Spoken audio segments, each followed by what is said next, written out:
Hello, welcome to Release Your Wings. I'm Dan Bagley, and once again, I'm interviewing Shireen Chada. Hello, Dan. Good to see you, my friend. Good to see you too. Good This to be topic, here. yes, good good to be have alive. you. Yeah, we're going to touch on this because tonight's topic is what really matters.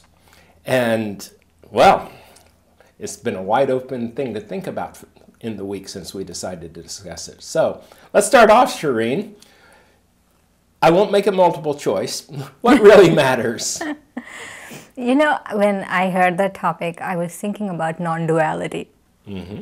I know it seems like a paradox, like, non-duality means nothing should matter. But actually, for me, non-duality means that you look at things as a detached observer and everything matters. So non-duality isn't good versus evil as you're using it. It's just how to watch it and not to have preferences, but to like everything or to love everything. I've forgotten whose quote it was that I read in this last week. He said, the thing you need to know about me, why you can't hurt me, is I don't care what happens. And I like that. Now, I'm not there. But that is truly a non-duality role. Yeah, I'll take whatever comes. But also to love everything, to love everyone. Not to love outcomes, but to love people. Yes. And, people matter. It doesn't matter how insignificant someone is in your life. They really matter. That they are happy really matters. And also that they don't really hate you really matters too. Because what I've noticed is if people don't like you, it actually changes your day. It changes the way, not because they are affecting, it's not because you're letting them affect you, but the vibrations do. So all of these things. Does that move you out of non-duality when you let it change you? No. What it does do is that it shows me where I have to focus my meditation energies that day. Where do I have to give my good wishes? Mm-hmm. And so it's something like an invitation for something more needs to be paid attention to here. So one of the thoughts I had on this was I went far more contextual in terms of daily life, much more on the physical than the spiritual plane. The metaphor that came to mind is if I'm underwater and I get my foot stuck, say between branches as I'm swimming in a river, it is very important for me. What's most important for me in that moment is to get air. Now, I know you've had an analog to that because you faced with your cancer, you faced life and death recently. So did that change, or what matters most? Did any decisions come different than you expected, or? Yeah, I had to make several decisions about my treatment plan, all of those things. And I feel that I don't have an opinion on what other people should do in a situation. Like we were just talking about chemo and radiation and all of those things. And I don't have an opinion of what other people should do. But I did choose certain things for myself, which worked out. But I do feel that life does matter. Absolutely. Keeping life matters. And everyone loves life, and everyone should love life. And if I didn't choose chemo or I didn't choose radiation because that path was not for me, but if someone else does, I completely support them. Right. If that matters to them, I completely support them, and I completely feel, because I know a lot of people who feel very strongly for or against, and I heard so many. Sometimes I wonder what's worse, getting sick or all the advice you get from people.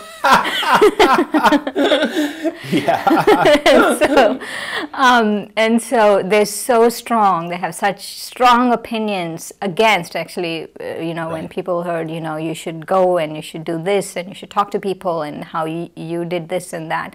And I feel, actually, no, I don't feel that strongly. I feel that if someone made a choice to go with chemo, even though it wouldn't be my choice. I would respect that choice because they want to live and they feel that's the best option to live at that point. And so that really matters to them at that point. So that brings us to halfway between the spiritual and the physical.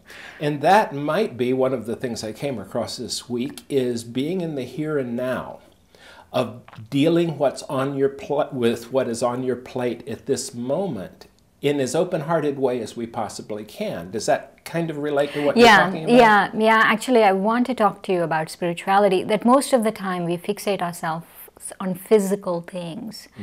But really what really matters is trying to cultivate a spiritual life, or trying to rekindle what is spiritual within us, because it's more long-lasting. It's something that I can take with me. And the example I want to give is that a few years back I knew someone, I'll withhold the name, and he came to take meditation classes, and he was a body sculptor, not just a bodybuilder. He was a body sculptor, and he opened my eyes to things that I didn't know this existed. You know, he was so much into, this is my body fat and this is my body weight and this is the muscle to fat ratio, and it's 22 and I want to get it to 16, and I'm thinking, oh, really fine number there. And you know, he was totally into all of that, and he worked out 6 hours a day, and he ate, and he was really into sculpting and bodybuilding to the perfect, you know, BMIs and all of those things. And eventually what happened was, after spending all that time, all of those things, one day he got hit by, he used to ride the bike everywhere, and one day he got hit, his bike got hit by a car and he died. I know it's a really bad story, but I want to say something. At that point, because every time he came to do the meditation class, I used to ask him, is that important? Is it that important? And I felt that all his sculpting, all his bodybuilding really went down the drain in one knock. Absolutely. And so if we focus that much on the physical, on our physical appearance, on our physical, the way we look, or spend so much money on something really physical, as opposed to really enhancing our spiritual life, that I can take with me, something that is going to be more lasting, that is going to take me to my next journey in life, not just this life, but my next journey, and not go after, you know, I have the perfect wrinkle-free face or the perfect, you know, whatever. And so when to look at it that way and say, yes, to really focus on my spiritual life and make that matter more than just the physical aspects of things, and not get so fixated on the physical. So once again, I'll take a counterpoint on this slightly to say there's some listening to us at this point that are saying, yeah, but I live in the real world. How do I balance what matters to my physical self with what matters to my spiritual self? I live in the real world too. So I'm trying to see what you mean by that. People saying, for example, okay, I go to job. work. Yeah. I have a job, right? And I've got a tough boss. Okay, you have a tough boss. So I'm not saying. By the way, I'm retired. I'm quoting. Okay. I'm not saying to give up those things. I'm talking about if you have a choice between getting your next, you know, physical appearance thing, or going after a spiritual lifestyle, then I would go focus on a spiritual lifestyle instead of my next appearance of whatever, you know. It could be a facelift, it could be the next just temporary thing. So those kinds of things I'm talking about. A job, my relationships, those are not just physical. They have a spiritual component to them. And those are important too. And so I'm not saying we give up our jobs and, you know, go sit somewhere. I'm not talking about those things. Let me contextualize what I mean by spiritual, actually. Something to do with the intangible self, like the spirit, the soul, that doesn't have the labels of the body, that doesn't have all of those things, but it's more lasting. but also to be able to live in the body. I have to lead a spiritual life, I have to live in the body. And I have to be able to take care of myself. So whatever I need to take care of myself, I should do those things, because that is also a part of my spiritual life. Yeah, actually, I was, as you're aware, our people watching may not be aware, we've been friends a lot of years. So I was begging the question, and what I was fishing for on this, which I know from other conversations you hold, is if I pay attention to my spiritual life, those outside physical things fall into line so much easier. As I'm in meditation, as you're fond of saying, send good wishes to someone who's giving you some reason to pause, then somehow that vibration somehow affects the physical, even if they're not in the room with you. It comes back to you in ways. Yeah. And I found that also. Right. So the more I'm holding the open heart, which is definitely a spiritual thing, right, the less I am feeling the slings and arrows from the, quote, real world. Right. I'm sorry I didn't pick that up. No, it gave me a chance to look like I'd thought about this before, which of course we do. I wanted to say something else about what really matters, that nothing should matter that much. Yeah. That we lose relationships over. Yeah, and losing relationships to me sometimes means that someone will opt out of my life temporarily or for a longer time because I'm not playing an old game. Exactly, yeah. But still, you don't have to cut it off. No. They can cut it off if they want, but we have to engage.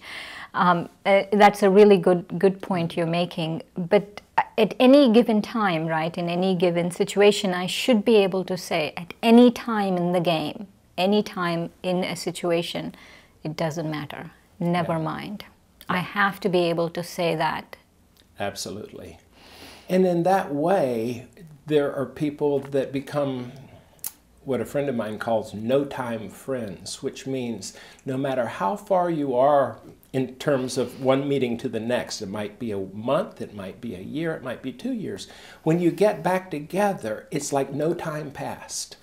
It's like everything is just okay, even to the highest peak that it was at one point. And I've thought a lot about that in this last week, because I just saw this friend I hadn't seen in maybe a year. And if we hold an open heart, even if we're not around someone for a while, when we get back, the wonderfulness of them shines brighter than anything else, which is, again, one of the more important things, I believe. Yes. And there are some things that really shouldn't matter. Give me one. Doubt in yourself. Fear, especially fear about to be brave, to be courageous about what you need to do. But having fears, that shouldn't matter. That shouldn't matter. And one thing that really matters for me nowadays is to be very simple, especially to be simple in your thoughts, to be simple in your dealings with people, not to complicate things too much. Yeah, I agree with that.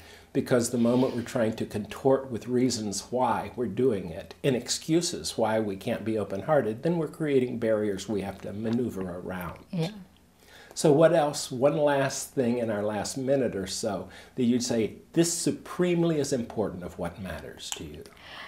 That I have to play right, regardless of how, this is a game, and in this game, and all these players and we interact, and this interaction is very important, regardless of how someone else is playing their part or their role, it doesn't matter. I have to play it right.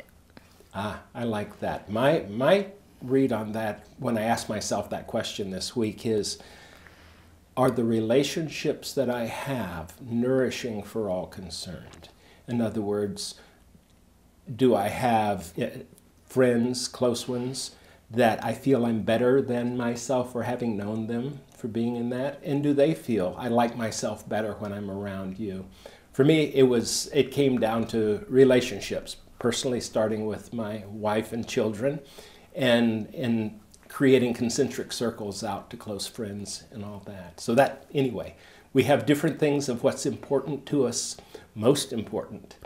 And they may change a little bit, but at the core, it's still us. And we're still striving to be the best we can be. Thanks, Shireen. Thank you, Dan. Thank you for joining us.